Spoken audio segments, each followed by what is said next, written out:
My name is Nelson, and your life is going to change. You are going to be different, be different. My name is Nelson, and your life is going to change. You are going to be different, be different, be different. My name is Nelson, and your life is going to change. You are going to be different. You are going to be out. You are going to be bigger and larger than ever. Imagine it's impossible. And do you know why? Because just you and I will find the power that's been dormant inside of you all of this time. And all of this time, you were afraid to go out no longer. That be the case. You will be sharp. You will be the God or goddess of. You will be the one that everybody turns to and says, "Hey, look, they're there. The master's there. The teacher there. There's the one that will make my life different." And would like to do that? Remember, this plan is something I'm here to tell you. I'm here to change your life. Your life will no longer be the same. Together, I'm going to conquer the world. And all you know is everything you imagine possible to be done possible for one simple reason, and it is possible, possible. My name is Nelson, and your life is going to change. You are going to be different, be different, be different. My name is Nelson, and your life is going to change. You are going to be different, be different, be different.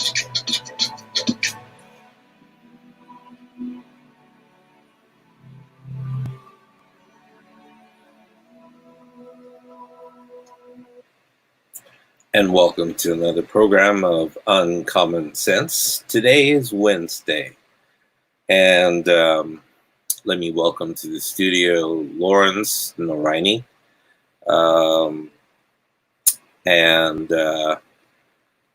Today we're going to continue on this thing about miracle consciousness. We're going to talk about how it's possible to be able to do everything we do with our changing perspectives, and yet at the same time be open to possibilities regardless of the restrictive environments we find ourselves in, or restrictive relationships, or restrictive whatever it might be.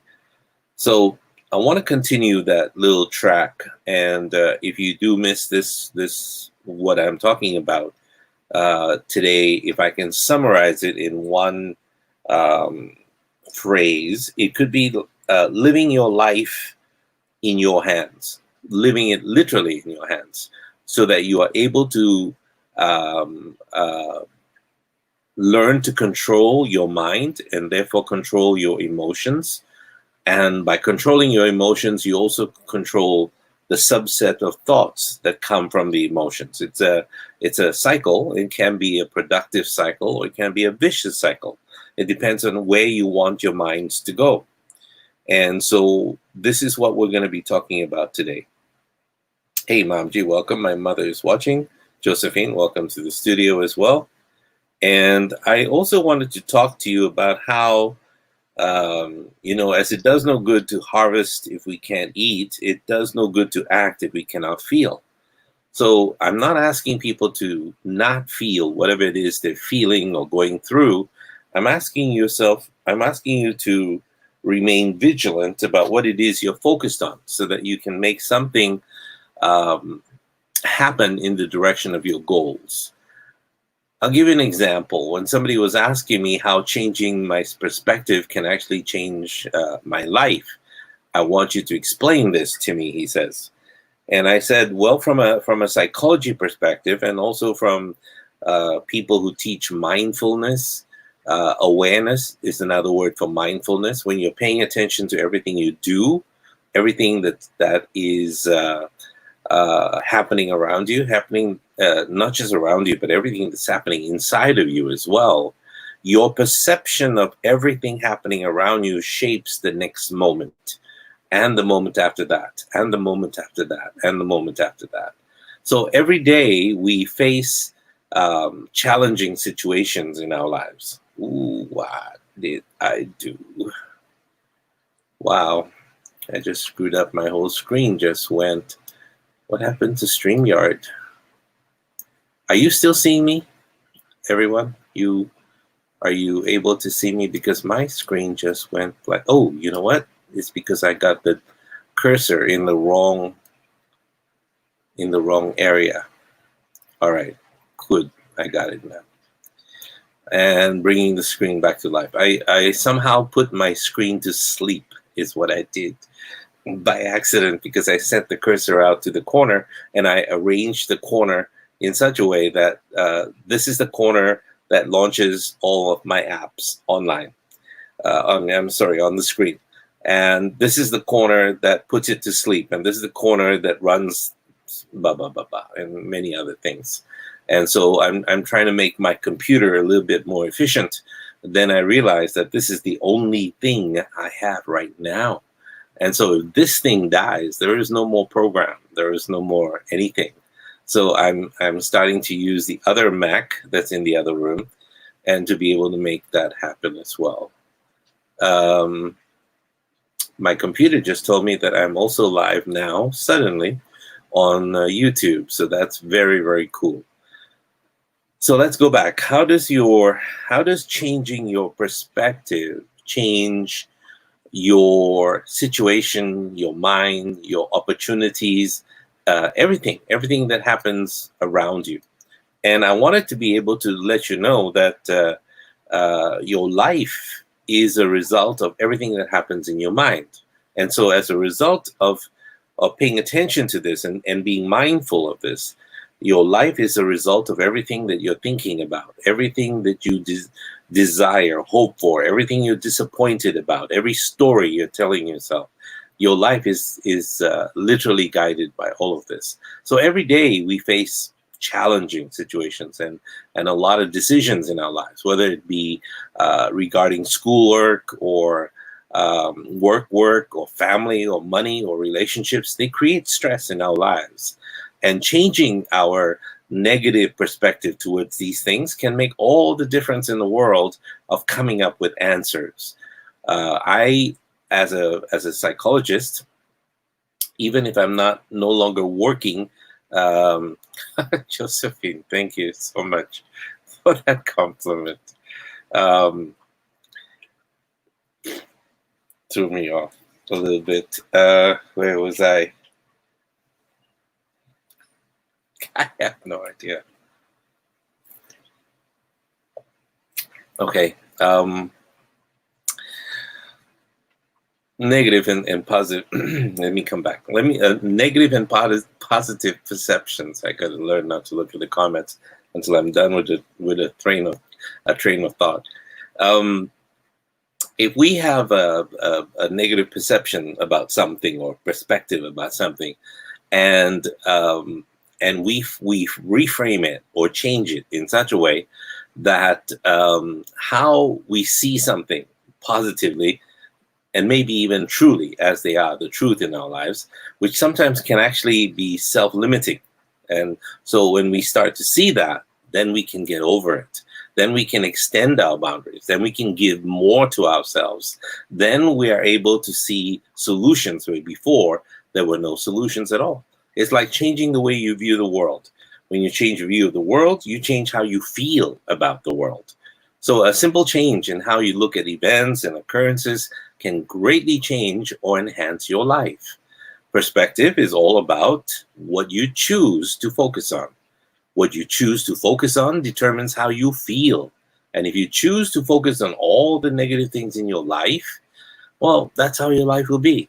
But if you choose and look really carefully and realize that all the good things, all the quality of your life could be so much better, well, then it's not about what happens to you in life, but how you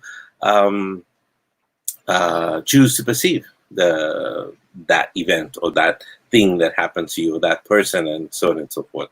So what you do and how you think about that person or that situation or circumstance will change ultimately how you remember it. And your memory, since you play it over and over again, now remember, memory is not always the truth. Memory is remembering something when you last remembered it. In other words, it's not remembering the original event. We remember not the original event, but we always remember our last remembrance of that event. This is how the brain is organized. It's not always easy to pay attention to this, but it's a process that is worth time and effort, and you have to put some effort into it.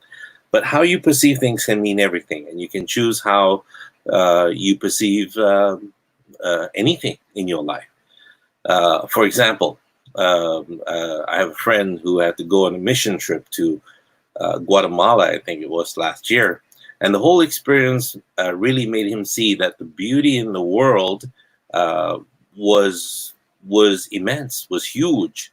And he was in a place that was so poverty stricken, where so many families had close to nothing, and yet these families and children were the happiest people he had ever met. So seeing life from somebody else's perspective genuinely changed his perspective on his life back in the United States. So after that trip, he was so much more thankful for everything he had. Excuse me.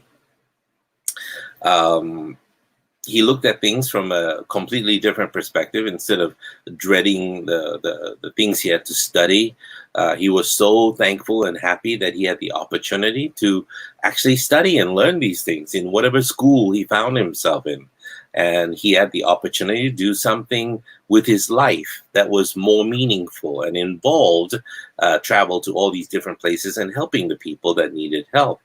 Whereas so many people aren't even given this opportunity to see and feel things from another tribal perspective, another culture's perspective. And, when you think about it, this is really what is needed in the United States right now. So for me, for instance, I no longer want to complain about being given food, that I don't like, or I simply didn't ask for. I was very, very thankful to be able to eat in the first place. And I'm always this way. And I'll tell you a story if I have a chance about how, because of some terrible circumstances, when I was 22, I found myself on the street, literally living on the street for 9 months, and how that experience has shaped me the rest of my life.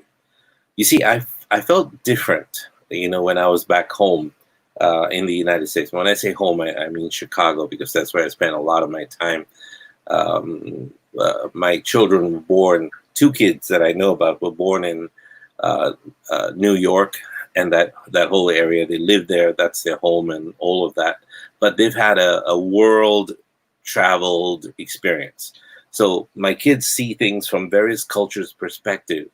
They've lived in Bulgaria. They've lived in Singapore. They've lived in various other parts of the world that I've taken them to, and so they've seen things from other people's perspective as well. You see, and from that perspective, when they hear people complain about their life, they wish that people could realize how good their lives really are.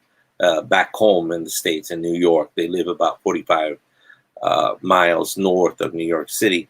So the fact that we even get to school, which is what they were telling me at some point, and that they have food every day in the cafeteria or from home, is a huge gift that so many individuals take for granted. So their perspectives totally flipped around after the travel, after the moving. Even for my friend in New York who actually traveled to these tribal people and learned everything about them. So instead of complaining about all the things that seem so annoying or troublesome or aggravating, they try to see the good in them and turn them around to find something good in them. And it's like searching for silver linings in dark clouds, or being able to open up and understand somebody else's perspective. That's a great gift. It can help you to grow as a person and realize the vast range of ideas that actually exist in the world, but you have to be open to them. See, many people tend to look at the bad aspects of their life, and they dwell on failures. But we learn a lot from failures, much more than we ever learn from success. Behind every negative thought or incident that occurs, there is a lesson behind it, and which can actually help us grow as a person. So instead of looking at negative things and saying, wow, this sucks, or I hate my life, or look, you should change your perspective in such a way that you can say, okay, well, this is difficult, but it will only help me in the future. This is something I can learn from. There's a skill here I need to pick up. There's a finesse I need to develop. There's a style I need to come into to be able to make this happen. So if you can do that, then changing the perspective in that way, your mind can make a huge difference towards that happiness that you find so elusive in your life. When you focus on things you have to complain about, you will not feel good about everything. And trust me, when you start looking for things to complain about, you will find them. See, overall, being positive creates a positive outlook on everything. Having this attitude leads to happiness in all areas of your life. A simple change of thought and emotion can greatly affect the outcome of any situation in which you feel usually vulnerable. So, changing this small, tiny aspect in your mind and applying it to yourself on a daily basis can completely change your entire outlook on life and your life itself. So, it's not about the situation you're in, it's about the way you approach it. So once we change our perspective, we realize how powerful it actually is, and it can shape the reality that we want to see. Are you bending reality? No. You are shaping your reality or your perception of reality. And therefore, as you do that, then you find that instead of complaining about the rose bush that's always full of thorns, be happy that the thorn bush actually has roses. From another perspective, you see the bright side. Other people see the dark side. So the happiest people in the world, don't necessarily have the best of everything, but they just make the best of everything.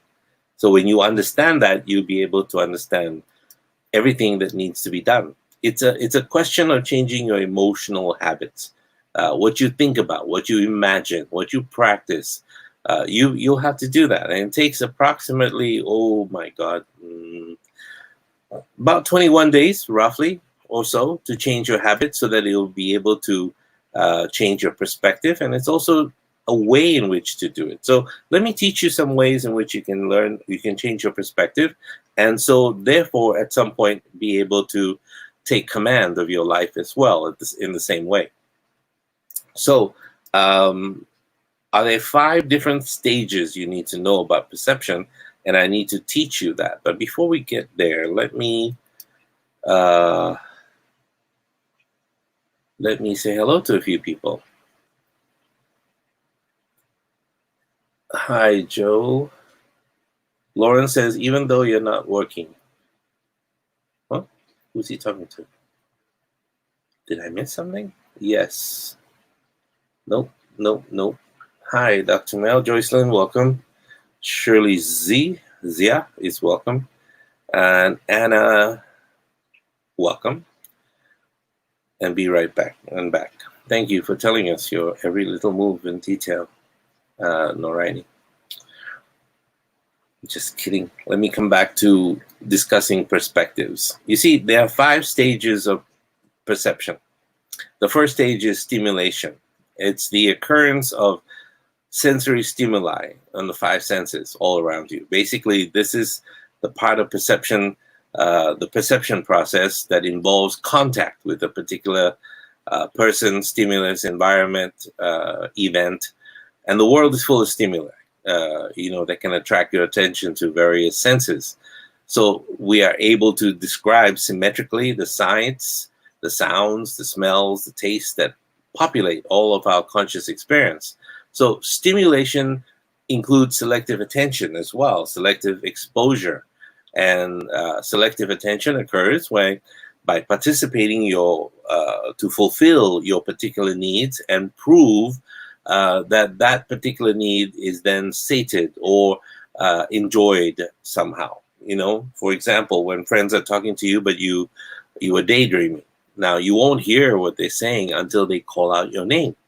So selective exposure occurs by exposing information that will confirm an existing belief. It's called a bias.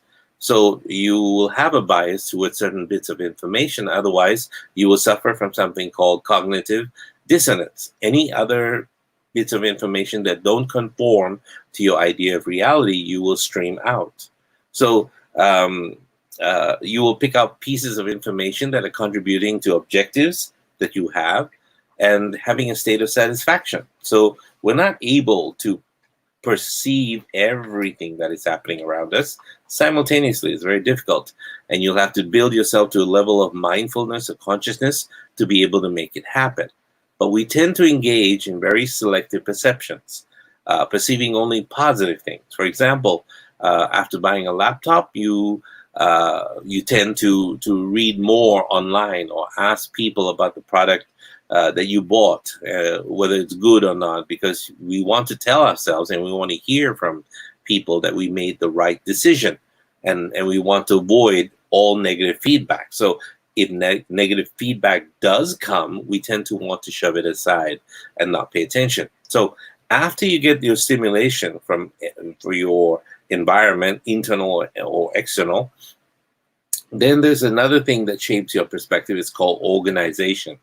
Now, this is the capacity to identify and recognize objects and events that are crucial for normal perception. So without that capacity, people cannot effectively use their senses.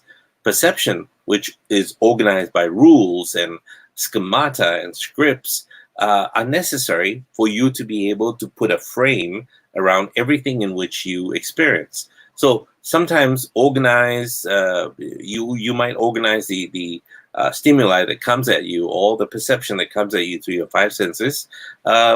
You can do it with rules that people have set up. People perceive things that are physically close together and constitute a unit.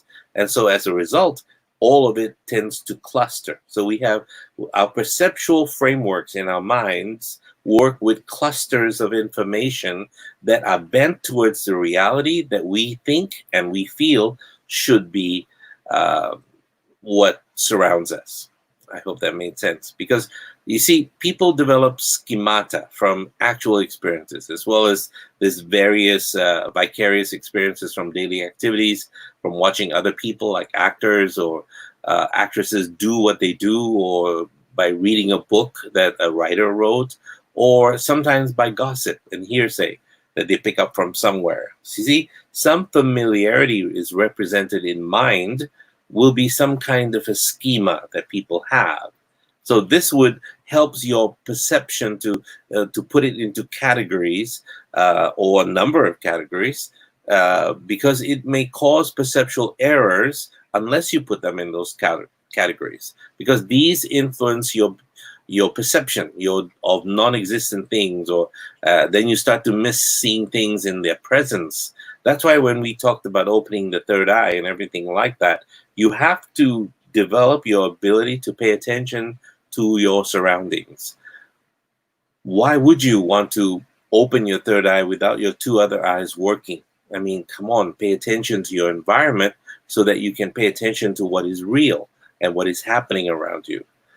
So you develop this script in your head, but this script is a form of schema that focuses on action or a certain event or even a procedure that goes on in a certain way, or protocol.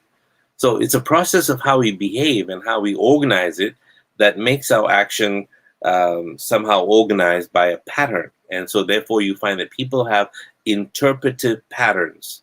Now, I'm speaking to you as a psychologist because a psychologist does not see individual separated behaviors, but see links.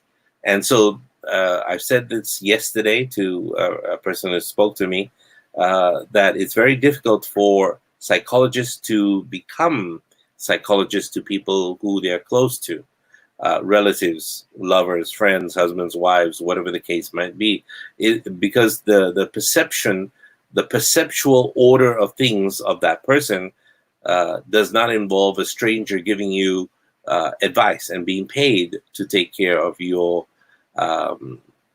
number three, which is what I'm coming to, the interpretation and evaluation of a particular feeling or environmental thing. So this is the third stage of forming perceptions, where you have an interpretation and evaluation of something. It means you give a physical and emotional meaning to a state. You give it gender. You give it beliefs that are based on your internal rules, your internal criteria, your internal schema of things that were given to you as a child, and the scripts that you're running in your head, the stories that you're telling yourself. For example, when you're meeting a new person who is a doctor, say, you tend to view this person as someone serious because doctors are serious or successful, or health conscious or academically strong. So in other words, evaluating people, depending on what stories that you tell or individual scripts, somehow decide for you the way the individual would behave. And so you perform the action appropriate or inappropriate in your dialogue or your meeting with this person. Then comes the fourth stage of perceptual of perceptions, and that's memory. After undergoing a series of the first three stages of stimulation, organization, and interpretation and evaluation, there's a fourth stage, and it's called memory. It's a storage of both perception and interpretation and evaluation that is kept according to the scripts in your head. And so therefore they enhance and grow the scripts in your head, because remember, you are putting up filters out there, biases, cognitive biases, where you only want to pay attention to the facts and quote unquote facts and information and data coming to you that fit only your perceptual reality. The world is a terrible place. And then if something wonderful happens, like a blooming of a flower, that flower is going to die. So you see the worst instead of the good thing, and so on and so forth. And so you start to build that way. You get the idea. And so it's that rose-colored or rose-tinted glasses that you wear or don't wear during all these events and so on and so forth. So you have to pay attention to these scripts and schemas. You see, events or experiences is not the objective of recollection, but it's more likely they're heavily influenced by individuals and around us from birth and preconceptions and whatever mental schemata you have of how the world is. And then the fifth thing is recall. You know, sometimes this memory. It's 10 o'clock. That's my computer. My computer is on most of the day because I'm here literally 9 hours at a time working on several other different projects. And this thing always never fails to give me a heads up, number one, of how the time is passing and how I need to accelerate my work. But also at the same time, it makes me laugh. And I remember how all of this thing that I'm doing is important now and somehow all unimportant at the same time.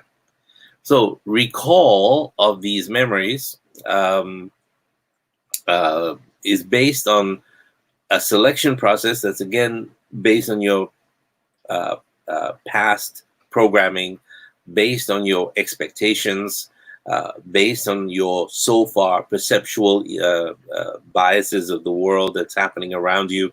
If something is bad, a series of bad things happen, you think you are bad luck, and so on and so forth. You think that the moon is in the wrong place or some gravity thing is not working, and so on and so forth. So you got to do this to offset that, and so on and so forth. So when you fail to do that and you fail to recall it the way that the world is in reality, because the world in reality is fairly neutral. No one is out to get you. No one is out to make sure that you have a negative experience, because all of the data, if you want to have a clear mind, if you want to go into the spiritual path of life, you have to see both and accept both the negative and the positives in life. They are part and parcel of reality. Reality is not all, nice. Sometimes it can be, what's the opposite of nice? It can be vicious, it can be ugly, it can be not so beautiful. But both of them complement each other, because how do you know warm without experiencing cold? How do you know up without experiencing down? So we think in dualities, and so therefore our perceptions are always in dualities as well, because we have to reduce our uncertainty in the perception around us. And uncertainties in perceptions have many causes. individuals, an individual doesn't make themselves think a particular best way to define their own interpersonal success. It's shaped with circumstances. It's shaped with events. It's shaped with meaning derived from those events. My friend Charlie Tremendous Jones, who is also my teacher, mentor, who died after the filming of The Meta Secret, said to me, "You are the same person in 5 years. You will be the same person you are today, except for the books you read and the people you meet." And so that's what I mean by reducing uncertainty in life. If you allow yourself to experience everything on the planet, I mean, really now, not just only the good things or not just only the bad things, but everything, whatever is good or bad, because whatever you think is good today, tomorrow will be bad. And whatever you think is bad today, tomorrow will be good. And you don't know. It's like raising children. One day they'll be good, one day they'll be bad. I mean, come on, you expect your kids to be good all the time, then there's something wrong with you. Parenting is the most uncertain thing you can ever do. You cannot be certain of anything. And success is making sure that at the end of their lives, your children don't spend a lot of time in jail and that they're okay. So each individual has differences. So there are differences in culture, in beliefs, in experiences, in knowledge. And people should never judge another person, but analyze their perceptions. See how it is that they perceive something. Find the source. What is the source? What is the authority that made them believe this? Who told them that this is true and this is not true? Who told them that this is life? And when you find out that it's been a string of negative experiences, then you know that this is what you're always going to have. So you can start to reveal at that point whether that information is coming from a negative perspective or a positive perspective. I don't put it negative or positive because that will change. Useful or not useful. Those are the only two comparisons that I use that will help. So I hope that gives you an idea of what to pay attention to when you start to think about the 5 stages of perceptual changes and all of that. So how do you then change your perspective? Well, one truism holds that changing your perspective is life-changing. Like through the window in which you view the world, well, that view changes depending on what you think. Literally, I mean, the view doesn't have to be static and the same all the time. So acknowledging and thinking about different perspectives is an important part of development throughout your whole life. So start to think about that, because changing ingrained perspectives can be difficult. But if you take a holistic approach, to considering your perspective, well, then those of others and the people that they interact with, you will change your world. You will change how you view the world around them. So the way in which you change your perspectives, actually, before I do that, let me acknowledge some questions and people.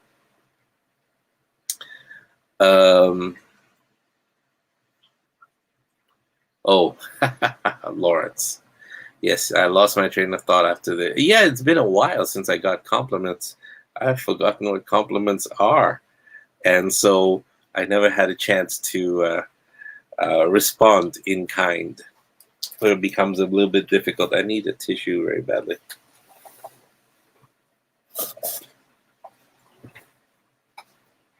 My mouth is dry. If you're just tuning in, you're listening to a program called Uncommon Sense, and this is the voice of Dr. Mel Gill. Today we're talking about changing your perspectives and continuing in the direction of miracle consciousness. Because remember, what decides for you is a miracle or not a miracle is your mind. And your mind is, I can't say to you, your mind is here or here or here. I can't do that. And most psychologists can't do that. And most scientists can't do that. We don't know where the mind is. We know that it might not be located in our brain, that it could be extra local. It could be outside the brain. And so it's a non-local event. And the mind may be an event. So that kind of thinking takes us into all kinds of spaces.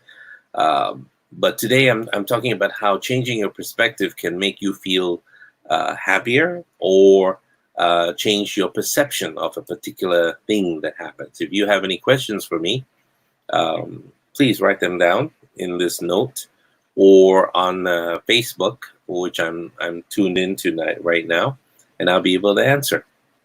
So the way in which you change your perspective, they're very, it's not hard. There's several different ways. 32, 33, maybe even up to 36 different ways to change your perspective. Let's see what we can talk about today until, the next half an hour or so, and then I'll open it up to questions and discussions. Number one, think about your perspectives or how they shape you. Think about your various perspectives and how they have in the past shaped your world.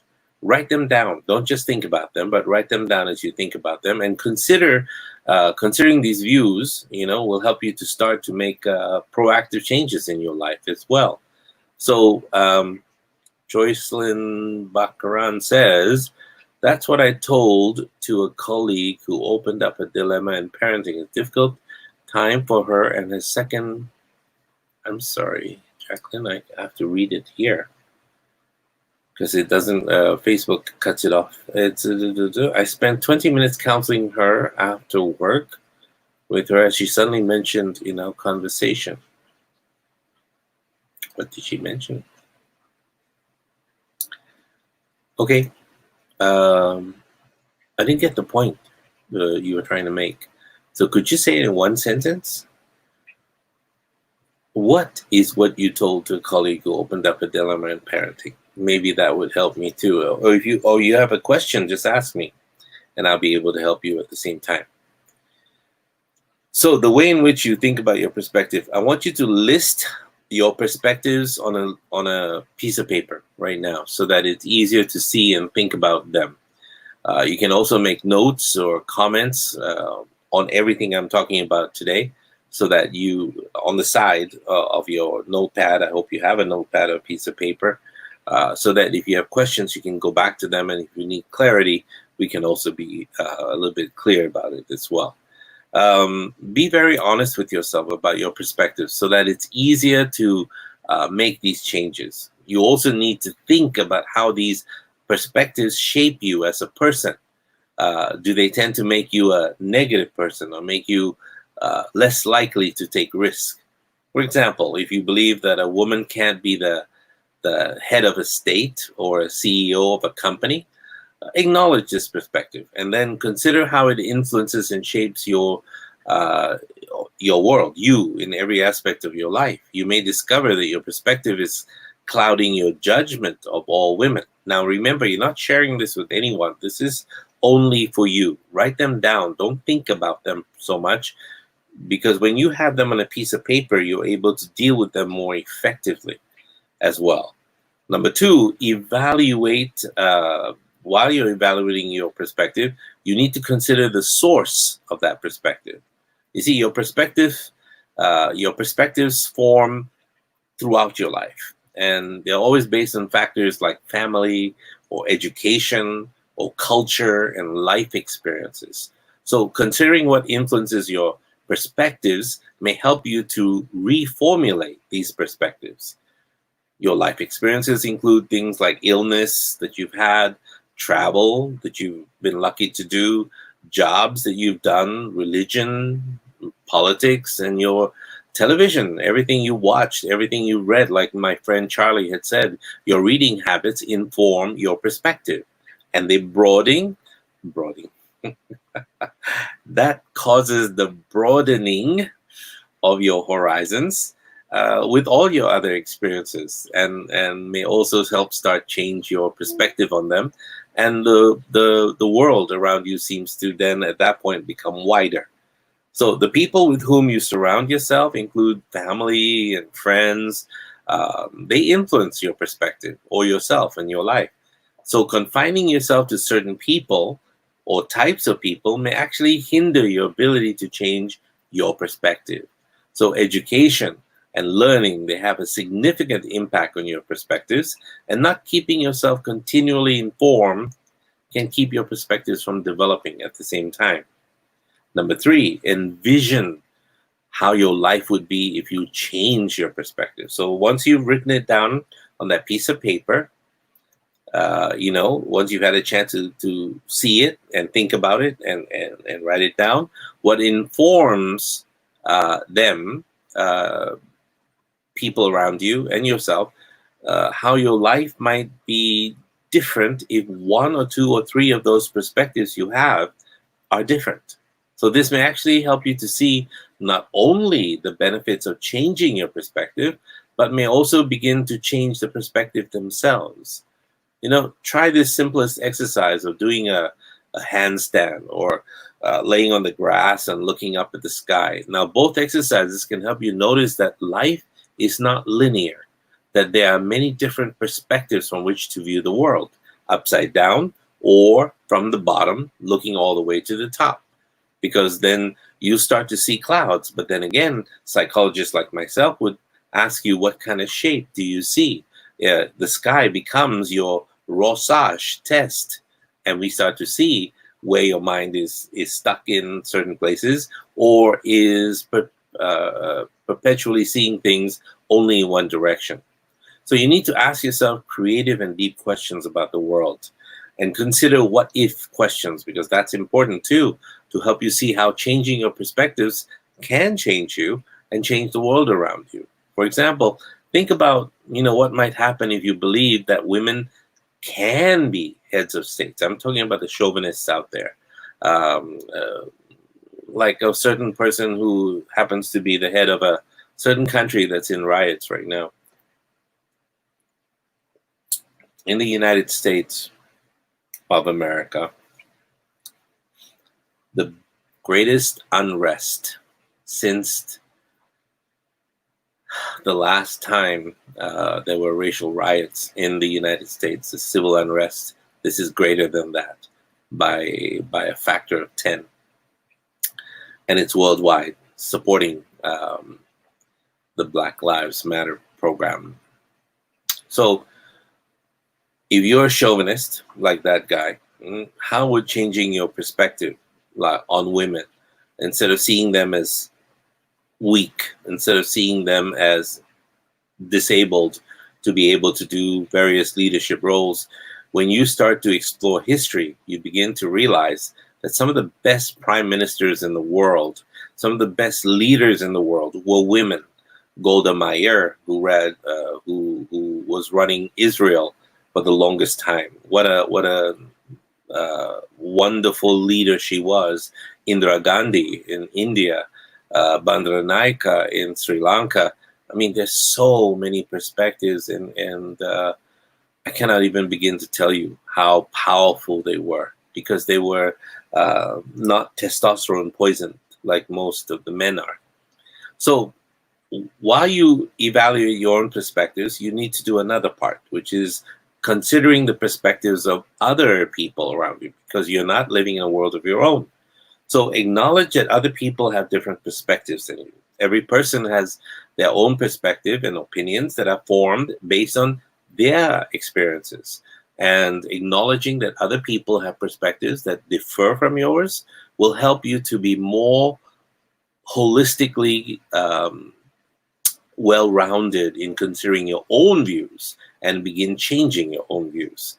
You cannot begin to change your own perspectives without considering and acknowledging that your truth is not the only truth out there and is not the right view. There is no right view. There is just a view. There is no truth. There is a truth.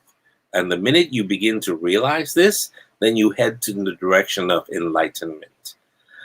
For example, if you believe that women can't be heads of state or CEOs, understand that there are many people in this world who don't share your point of view. Other people have different points of view. So otherwise, countries like Norway, like I said, Israel, India, Great Britain, companies such as Yahoo wouldn't have had women at their helms. And they do a better job significantly than most men. So a good exercise to help you understand different perspectives is to choose a cultural trait that you do not possess and try to imagine how that cultural trait or belief might impact your perspective on a number of issues. So just imagine and take it on, and you'll be surprised. Imagine yourself an Indian, if you're not an Indian, living in India. Imagine yourself a Chinese person living in China, or if you want to make it a little bit more fun, a Taiwanese person living in Taiwan, and or a Japanese person, or a Malaysian person living in Malaysia, etc., etc., etc. Take on the culture of somebody else, and then notice how your perception of yourself and of others begin to change. Now, the second thing of what you need to do is to talk to someone else about his or her perspective and what informs them. If you know someone who has a different perspective than you, ask him or her if you can have a friendly conversation and exchange views, worldviews on many things. This kind of conversation can help you actually to understand other people's viewpoints and may provide you with context or information that may change your own perspective. Ask your conversation mate, the new person you're meeting from a different culture, a different race, lots of questions about their perceptions and perspectives and what informs them. Ask them if they've ever had a change of view or even how he develops or she develops her perspectives over time. And you'd be surprised. But at the same time, while you're doing this, which is number 3, be respectful and don't debate them. Always be respectful of other people's cultures and other people's perspectives. Don't debate or fight with a person about their view. Being respectful and not debating will give you the chance to consider that person's views and see how they fit in with yours. You may find that sometimes, even if you don't see eye to eye, that person has a good idea or several good ideas that can help you change your perspective. So remember that you can learn from any conversation with anyone, even if it's to support your own views. See, arguing is counterproductive and may alienate a lot of people from you, and it will keep you from developing also at the same time. So you need to pay attention to that. So what's the other thing you need to do? Part 3. You need to be able to reformulate your perspectives. So you considered them, now you've evaluated them, now you compared them. So what does that mean? It means you have to acknowledge that you choose your own perspectives. So as you begin changing your perspectives, acknowledge that you alone chose them. And how they develop will be ultimately your responsibility. So doing this will help you more actively take the steps to change your perspective, because you know you want to have a different perspective because you've examined the pros and the cons of having the perspective you've had before, which was limiting and kind of alienated you from a whole bunch of people that you wanted to get closer to. So knowing that you have the power to form your own perspectives can be very freeing and may provide you with a great deal of comfort to actually go forward in life. For example, if you have a tendency to be negative, you can actively take steps such as only seeing the positive and letting go of negativity and negative influences to help change your perspective into a positive one. This is what I did over a period of time, and I did it by doing this next step as well. I started to educate myself. You see, part of reformulating any perspective is educating yourself through the consideration of a water is so useful this time of night, isn't it? You have to consider a wide variety of sources and opinions around you so that you can get a balanced worldview. Wow, how to say wide variety? It's kind of hard, especially if you're tired. I'm exhausted today. I'm actually feeling myself falling asleep. I don't know why. I need to go. Well, not enough coffee today. Where were we? Yes, perspective, changing perspectives, educate yourself.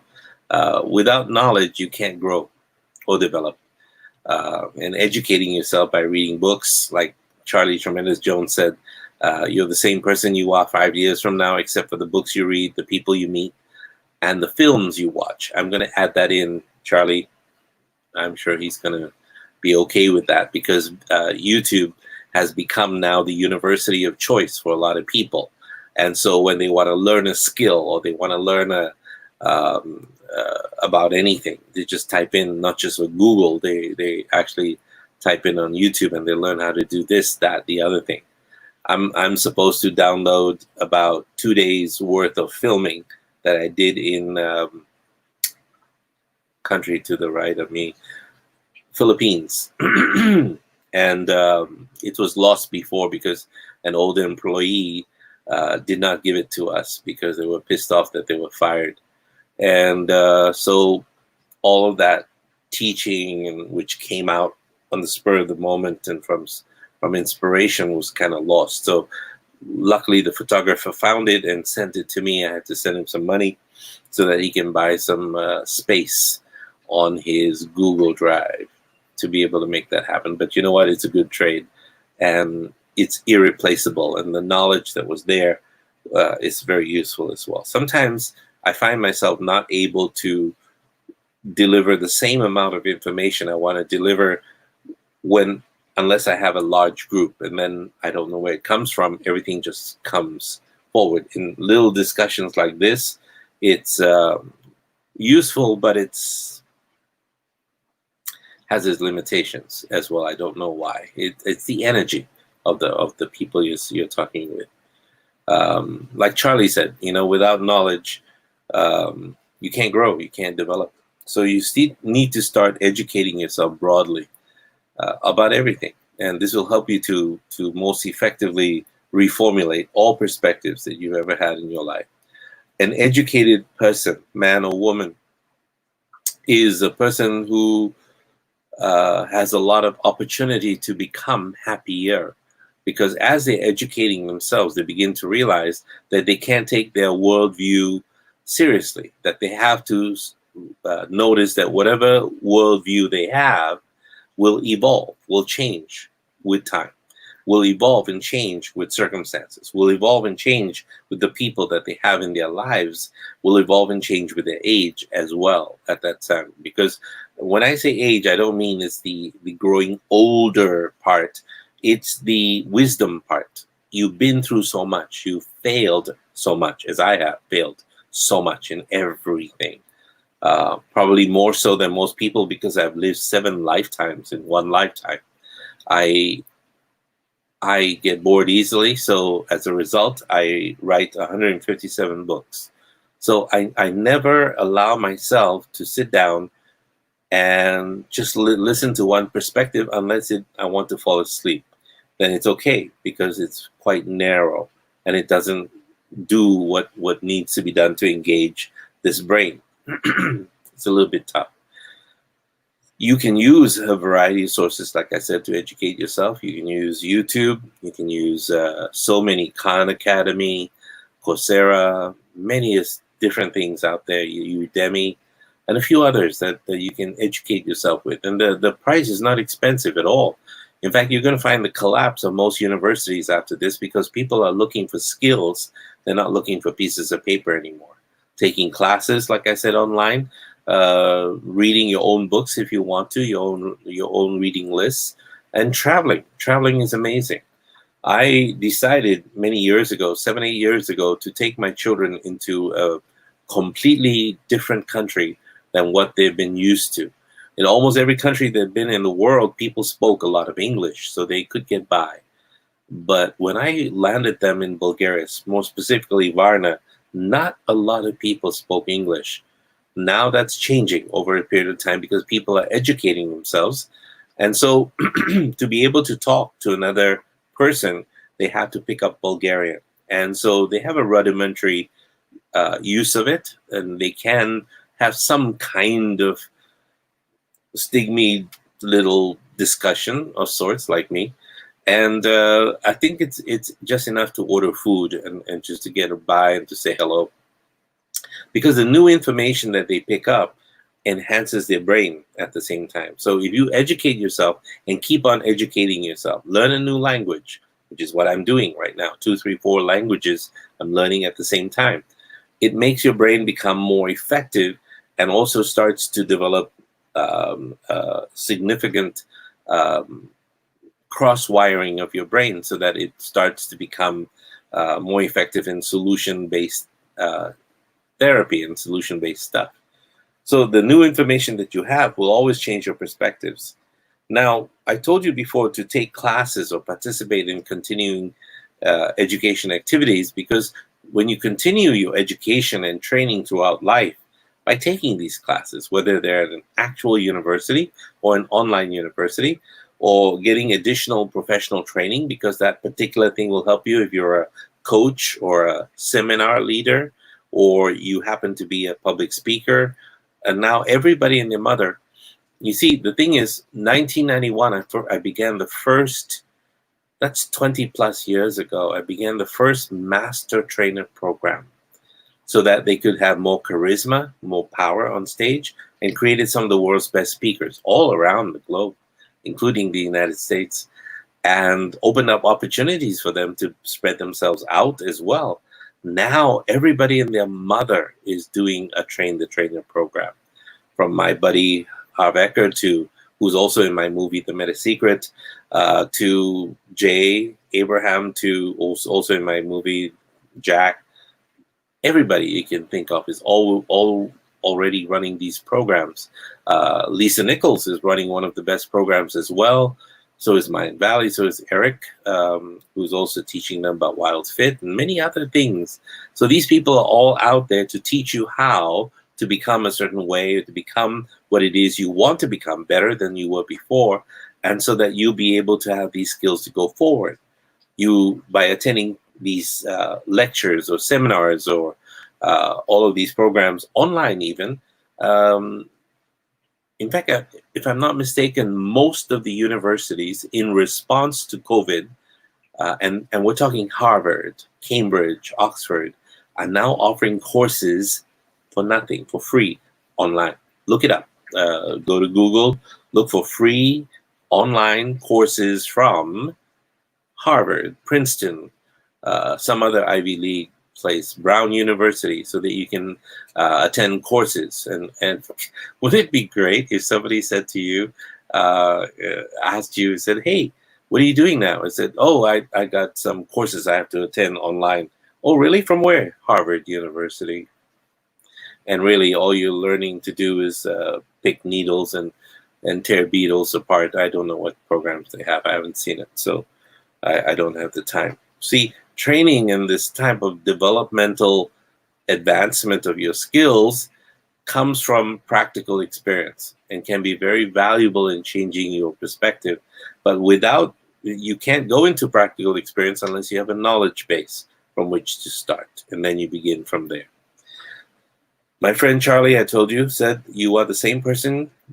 You will be the same person 5 years from now, except for the books you read, the people you meet, and the movies you watch, and the films you watch.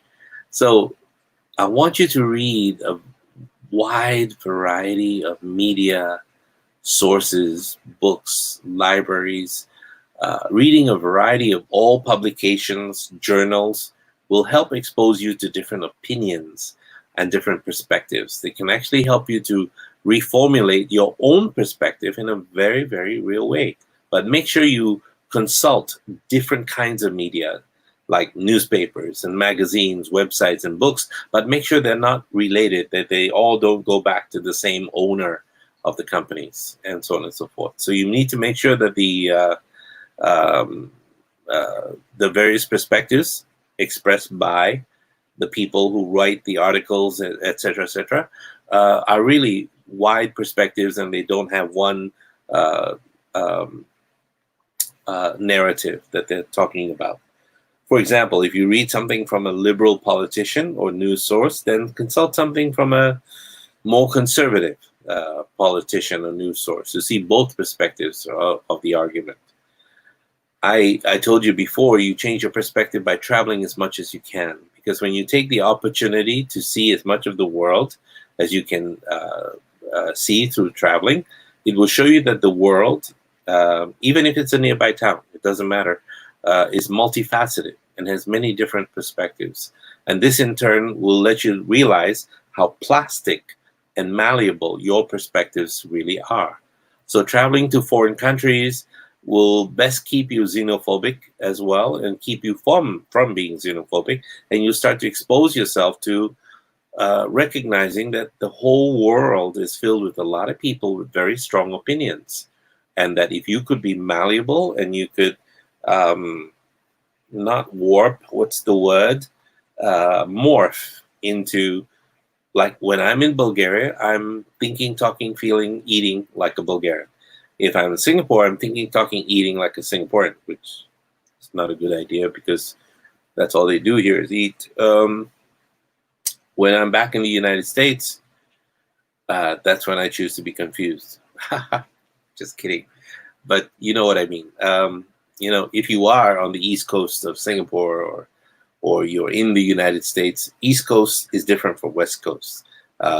Living up in Vermont for 3 years, where my son was actually born and before he was raised in New York, it becomes a little bit humbling to realize that the simplicity of life in Vermont belies the intelligence of the people. There are a lot of people who decided to leave their lives, their complicated lives behind in New York City, and decided to move to Vermont to literally look at the maple trees and watch them change color in October. And that's the most satisfying thing they've ever done for themselves in their lives. West Coast living is a little bit different as well in the United States. I mean, look, you got 51 states in the United States.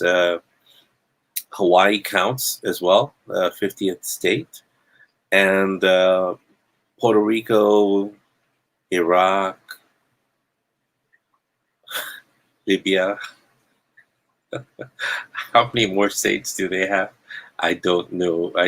That's another can of worms. I don't want to start talking about that today.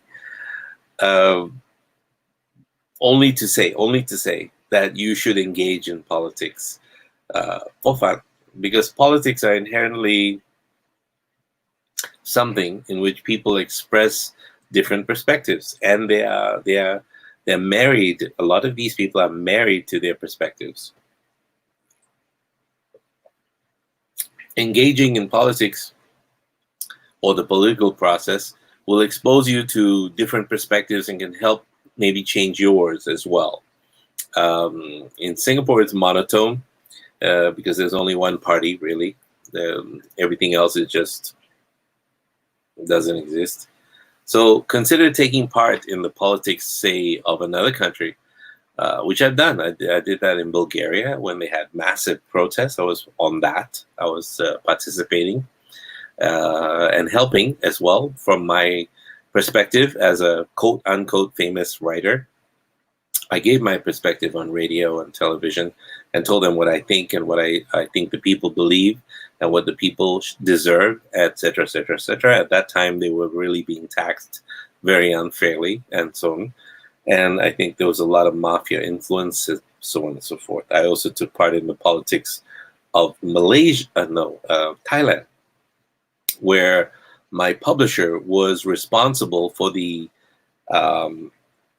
putting together the anti-corruption campaigns, which ousted Yingluck at that time, who was prime minister.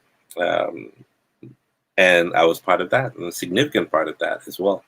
I didn't realize it at that time, but these are things I believe in, and that we needed to pay more attention to that. I don't take part in politics anywhere else in the world because I consider where you have a fair chance of coming forward for the good of the people, do so. If you can't and you're just killing yourself, then don't do anything. For what? It doesn't it doesn't help.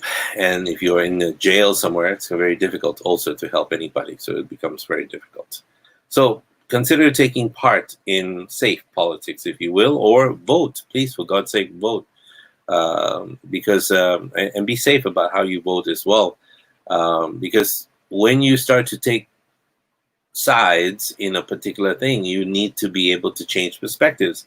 And if somebody tells you, why did you choose Republican instead of Democrat, or Democrat instead of Republican, you have to be ready to explain yourself instead of standing up and saying, because I'm a supremacist of one thing or another, and therefore I believe that.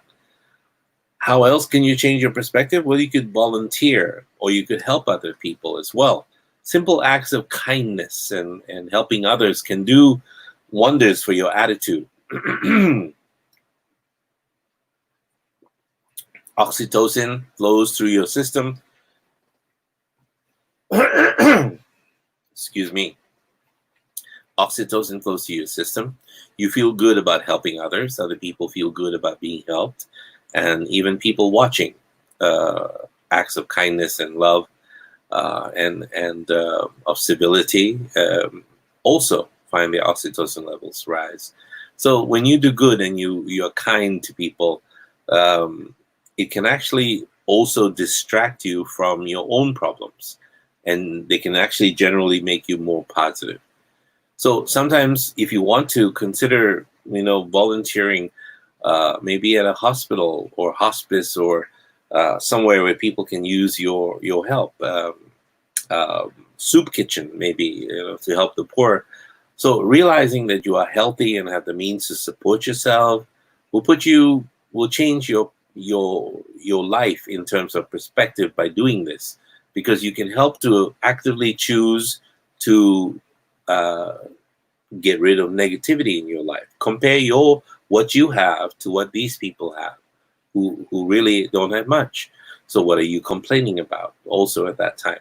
Helping friends or family members can also help you change your perspective, because you're making someone else feel good. You're reducing their stress, which in turn will make you feel good. And also at the same time, they feel good, and you build that relationship up. Unkindness will be remembered for years to come. And when I think about the two people that are closest to me, one not so kind, and my son and I will remember what was done, and we will never forget. It's very difficult. We forgive because we love the bastard, but it's not something you forget. But then I think of the other person, and my God, you can almost hear the sky open, and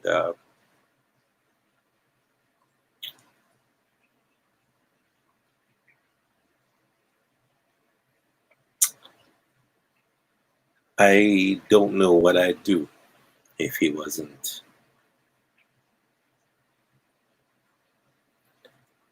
as kind as he was. I owe my life to him. Wow. So giving love and support will change your perspective in life, and it will keep you increasingly more positive.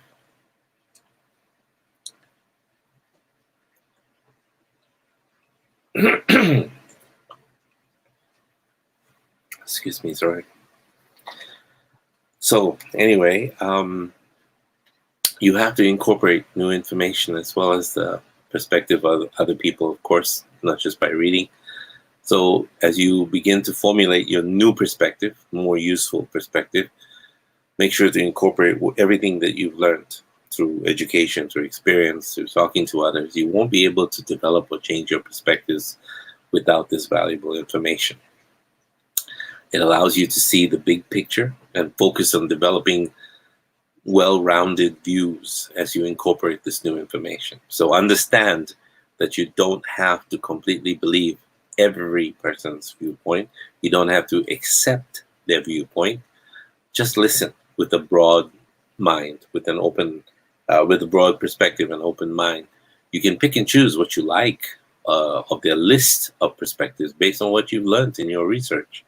And then when you formulate your new perspective, express and enact your new perspective. You are ready to fully articulate maybe your new perspective and reenact it in your life.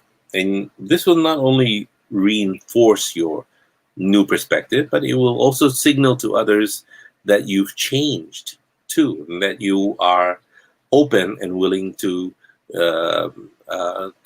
grow with your perspective, with your life changes and everything else. So you need to put new perspective into action straight away to enact positive changes in your life. You need to write out your changed perspective on the same piece of paper so that you have a tangible reminder of them at the same time. And there are many different ways to enact your changed perspective, from including them in conversations that you have with people, perspectives or not, politics or not, religion or not, so on and so forth. Right? And you, who knows, you might be able to change the people and the world around you at the same time. For example, if you change your perspective on, like we were talking about, women as heads of state or CEOs, you can weave this into conversations. If you decide to take a positive perspective on life, then you can enact this immediately, keeping your interactions with others and even yourself fairly positive. So if you are emotionally engaged, you find ways to calm yourself down with these new perspectives. You allow yourself to be able to have a dialogue with people instead of picking everything that they're saying and using it as defense. So too many people are speaking in defense, shouting in defense of each other. So and so they're defending their point of view instead of listening. And so if you want you to be able to be a peacemaker or a peacekeeper, if you want to be able to have better relationships, male and female relationships working well together, and it's no good to just harvest these perspectives if you can't eat them and enjoy them in life. You have to act, and you just cannot just feel. You have to act, and then the world will know that you have done it. So anyway, there's many different ways to do that, and so we'll find out more about all of this. If you have any questions for me, the time is now 10:45, and we are, I missed a lot. No. Onchard, welcome. Margarita, welcome. Hey, my dad is listening too. Babji, welcome. Joycelyn says she found her daughter, who 15 years old, has challenging behavior and argumentative and not wanting to stay in the house anymore. And it's a constant problem for her these days. She don't know what to do anymore, Dr. Mel, with her daughter. I asked her if she knows her daughter's friends may have an influence on this behavior. Am I right from saying this? Joycelyn. Sometimes, when you get involved in other people's business, you have to make sure your involvement is not through your static, non-malleable, stiff, stuck point of view. Also, at the same time, to be able to advise someone, you have to be trained in perceptual changes, perspective changes, and which is what I'm trying to do tonight, to teach you all this, changing perspectives and all that. So the funny thing about life is this: when we have a plumbing problem in our house, we call a plumber. When we have an electrical problem in the house, we call an electrician, because these guys are qualified. So how come when we have a psychological problem or an emotional problem, why do we call a friend who's not trained? Why don't you ask your friend to change your light bulb or change your plumbing? They don't know, because they're not trained. They don't know what to do. So just because we all have a mind, and we have pop psychology that we read from magazines and things that work or seems to work, or we have a belief system based on our observation. I have observed that most people are Really? I heard this so many times before from people who are alcoholics to people who are um, uh, can't quit smoking or cursing or swearing or blah, blah, blah, blah, blah. Many other things. And you see, they have not done an inventory or questionnaire of the entire population of the planet. It's very difficult. So, Joycelyn, if counseling and psychology seems to be what you like to do, then I would suggest you get trained in it as well. I know you're a nurse, but are you a psychiatric nurse? Because then you could be very useful in that department as well, and then you'd be able to help, right? I hope. So I hope this can help you as well. They want to build a relationship with a daughter too. What was this? Build a relationship with a daughter. We're all building a relationship with whoever it is: son, daughter, mother, father, brother, sister, lover, husband, wife, somebody else's husband, wife. Don't know. We're all trying to build a relationship, whether it's a good relationship, whether it's a useful relationship, whether it's a painful relationship or a pleasant relationship. That depends on what you say, what you do, and your perspectives also. My children, if you want to talk about kids, let me share something with you. They never listen to me. As do most children, don't listen to their parents because they've heard it already. They've heard it in numerous talks everywhere around the world. They've heard me speak in different situations. So sometimes they're angry as hell with me. Sometimes they just don't want to speak to me at all. And sometimes they'll say, enough of the positive stuff already, Jesus, da, da, da, da, da, and so on and so forth. So you have to meet them at their level. You have to meet them at their ground.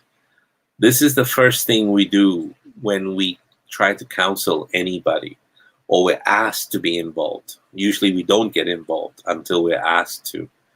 I don't get involved until I'm asked to. Could you please help me? Oh, sure, absolutely. I don't just come up and say, hey, this thing you did within da-da-da-da, that's not right. That's not good. I don't do that. It's just not done. And so if you're being asked, can you help me with my relationship with my daughter?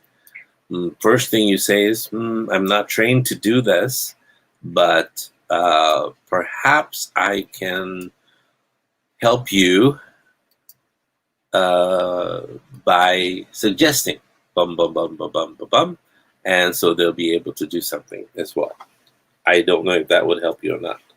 I'm going to give you a link right now to this broadcast. So if you would like to have your view expressed here, if you'd like to share your thoughts on parenting in any fashion, or what we talked about today, the ability to change your perspectives so that you can change your emotions and therefore change your mind and change your feelings and therefore your direction of your life, please feel free to click that link and come on board. And I'll include you as part of that show. So if I have my friend from New York, Ashok, listening as well. I don't know if you were here, Ashok. May I have missed you in here. Or, oh no, he's not here. He's gone to some hoo-ha somewhere. So he said he was going to be gone. Or Keegan, if you're here. Oh, any parent here who has worked with their children on parenting or worked through with their children on parenting issues, maybe we can discuss how you did it. Or you could give advice to Joycelyn, and she wanted to see about her friend who had a daughter who was 15 years old and so on and so forth. Because you see, when people say, I have a daughter who has a challenging behavior and argumentative, not wanting to stay in the house anymore, these are her perspective. Challenging according to whom? Some people call me stubborn, but when I think of myself, I don't think I'm stubborn. I think that I stand my ground usually. So one person to you could be um, uh, uh, solidly placed in their belief structure and like a rock of Gibraltar. Late, can't pronounce, or squat. Or some people would think of that as stubbornness. Some people would think that not paying attention to a lot of people's views and going forward is courage. Some people would say that as absolute disregard for other people, and so on and so forth. So again, pay attention to who is perceiving what. So whenever someone comes to me, for instance, if they want it, two people, father, mother, brother, sister, uncle, aunt, husband, wife, and I hear one person complaining, my husband is this, my husband, da, da, da, da, da, da, da. I know that I've only heard 50% of the story. I need to hear from the other side. What is the other side? So here you need to also address your friend's 15-year-old daughter. Talk to her, take her out for coffee, and say, hey, listen, the other day when I was at your house, holy crap, your mother went on and started talking about how she loved you so much and that she's having issues with your behavior. What else did you say? And the fact that you argue with her, you don't agree with her on many things. Wow, what gives? I mean, is there something I can do to help you with that? Or if you don't want to bring that up, you can also say, hey, listen, how's everything with your mom, kiddo? Everything good? Or pretend like you don't know. And then she'll tell you. And the complaints you'll hear about your friend, well, pay attention to that, because that's probably what spiked the reaction on the daughter's part.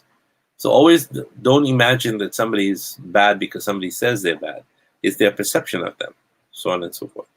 So I hope you realize that. And if you get involved in that daughter-mother relationship, one of the reasons I don't get involved is whatever happens, they're going to blame you for this. If it works out, great, fantastic. They'll say, oh, well, thank you for talking to my daughter. Now we're talking and this and that. And if something happens, they'll still blame you for it, even after the fact. So just don't offer your help or opinion until you are asked.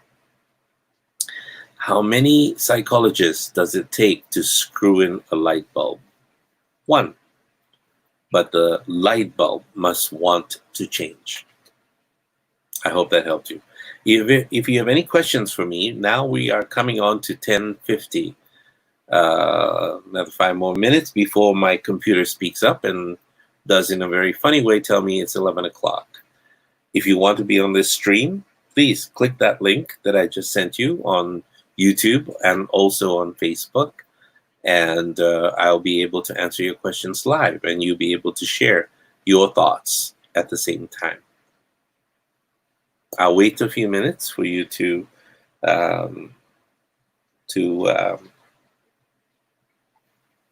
give me some questions that you might have, and so that I can answer the questions based on everything we talked about, perspective, or something else like relationships.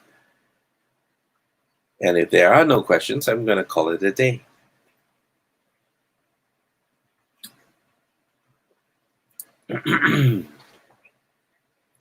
How many people do we have? Facebook doesn't tell me how many people are on board.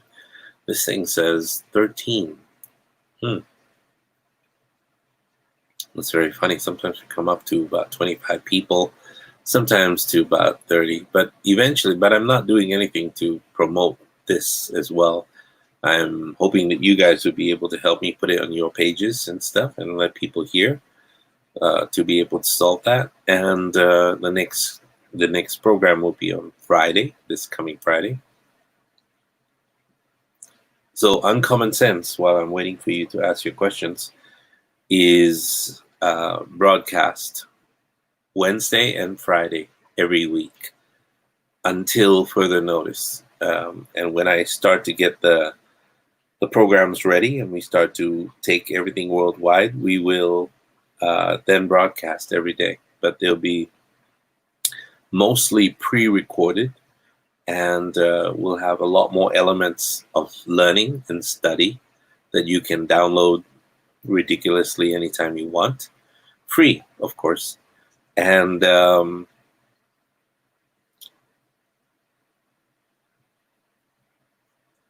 but we will have the live sessions for live questions and answers. I hope this helps you. For now, I'm opening the invitation for you to want to join this conversation and talk about changing perspectives and how when you change your perspective, it helped you in your life or helped somebody else in your life. 2 more minutes and then we call it a day.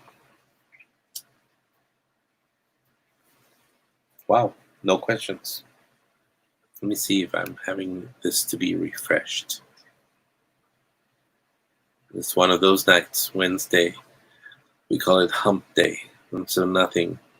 Everybody's just getting over the hump, heading to the weekend where they want to live their life.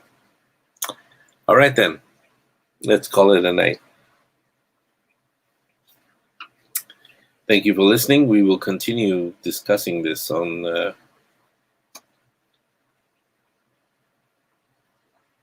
Friday.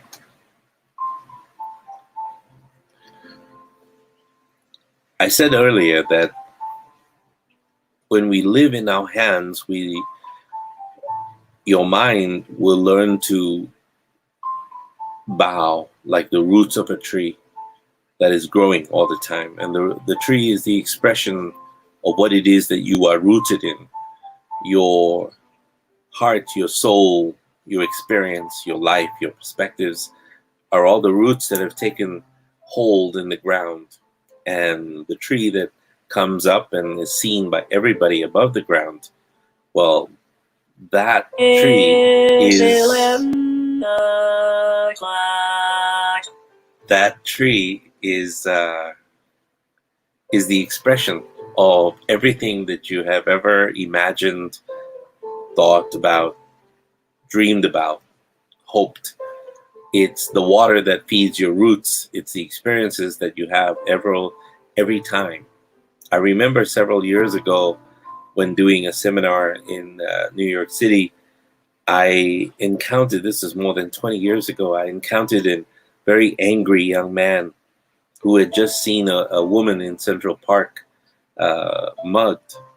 He was so enraged that he wrote a poem about it on the spot and wanted to express it. And I said, sure. So a pensive voice from across the room called out, yeah, it sure beats just stopping the mugging, writing poetry instead. Now, at that point, I felt that there was nothing left to say. The story points up and painfully how living in our thoughts and removes us from the very real journey of being alive. To always analyze and problem solve and observe and criticize what we encounter turns our brains into heavy calluses. So rather than opening us deeper into this mystery of living, the overtrained intellect becomes a buffer from experience. I have a dear friend who has studied almost everything there is to study about the heart and the mind and its dance of psychology. And this study led her to a very old sage whose last instructions to her was, live in your hands. So once open to this, my dear friend, knowing nothing about stonework, found herself building a stone chapel on the side of a hill. And in doing this, she consecrated the chapel that had been waiting in her heart, that she imagined was possible. I have another friend who, whenever she sees flowers, must gently touch them I watched her countless times finger yellow petals, and she needs to touch the beauty whenever she sees a field of flowers. She needs to stoop low and put her hands through those flowers. And she does this all the time. And I can see the beauty of everything that she touches touch her, and the tears flow freely from her eyes. Then something in her opens deeper and more. So to live in our hands humbles our minds into accepting something other than itself. It is how we heal each other and ourselves. We all come alive through a braille of heart of sorts. We all come alive when we begin to realize that the many perspectives on this planet that puts us all together, that makes us all human, that makes us all brothers and sisters on a common path back home. That these perspectives are like spider webs. They come and they go with the wind. They change direction all the time. They connect different things all the time. They get blown into non-existence by the wind. They get come back again with the persistence of these spiders. And they're following the one simple pattern in their brains, in their hearts. So as you sleep tonight, I want you to think about what patterns your brains are asking you to create as you sleep tonight. What stories are you sleeping with tonight? What stories are you telling yourself before you sleep? About your worth, about life, about living on earth, about everything you've ever experienced. What stories are you telling yourself? Because when you go to sleep to those stories, you wake up in the morning feeling exactly the result of the motto of those stories, the morale of the stories. The moral of the story. Think about that as you embrace tomorrow. Good night, everyone. Thanks for listening.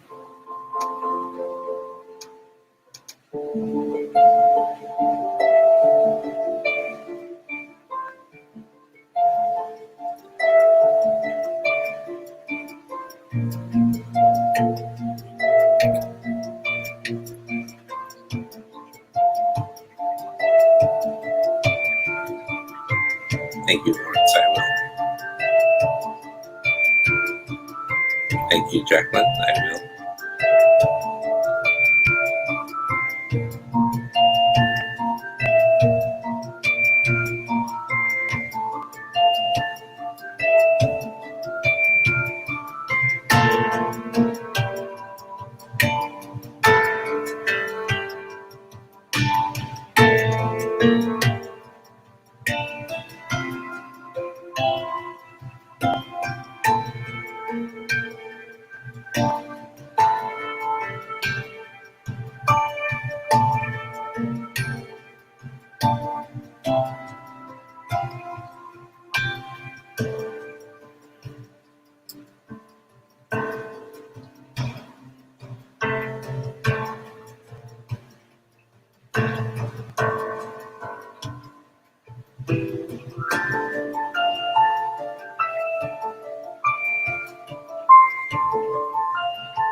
Good night, Josephine.